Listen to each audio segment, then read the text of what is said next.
Our first reading from the book of Genesis today says that God came down to talk to Abraham about Sodom and Gomorrah, two cities that were evil and corrupt. They're not a pretty picture.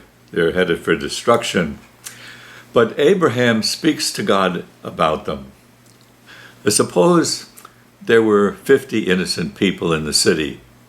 Would you wipe it out rather than spare it for the sake of the 50 innocent people?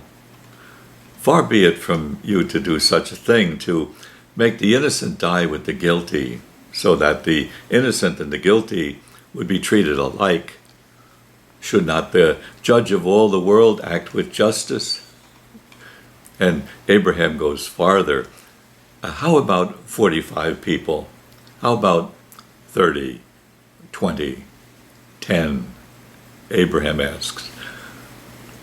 I would save the city for 10, God finally says. Now, there are a number of things to see in this very interesting reading. First of all, God's not out to destroy the world, even if there's a lot of evil in it.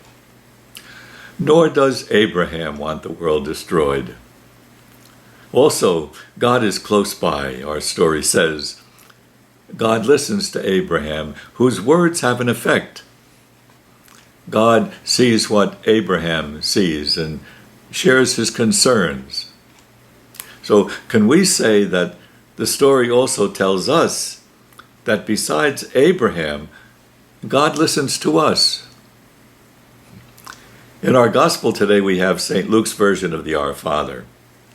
Unlike Matthew, Luke omits the phrase, "who art in heaven." Instead, Jesus says, "Father, hallowed be your name." In this version, God's not in a distant heaven. God's near, standing beside us, listening to us, as God was with Abraham. God's a father who is close by his children, seeing what we see and sharing our concerns. Now, that's not the way that many people see God today, according to recent surveys in religious belief. They seem to find it hard to believe in a familiar God, the familiar God we see in our readings today. For some today, God's unknowable or distant or perhaps doesn't exist at all. For some today, God's there to call on in an emergency. And that means God's only an occasional presence in our lives. God's not really interested in what happens day by day with us. If that's what we believe, we don't think about God much, nor do we pray much, if at all.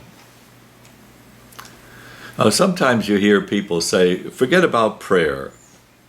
Do something about it. I understand that expression. Sometimes saying you're going to pray for someone is a polite way of dodging responsibility for doing something concrete. That's true. But our readings don't say that God is not present to our world or doesn't care about it. God's always present to our world and always cares about it. Our readings don't say that Abraham doesn't care about the world he lives in. He does. We're reminded that God's near, and we can speak familiarly with the one who made us and who loves us. So, why don't we speak to God at our side?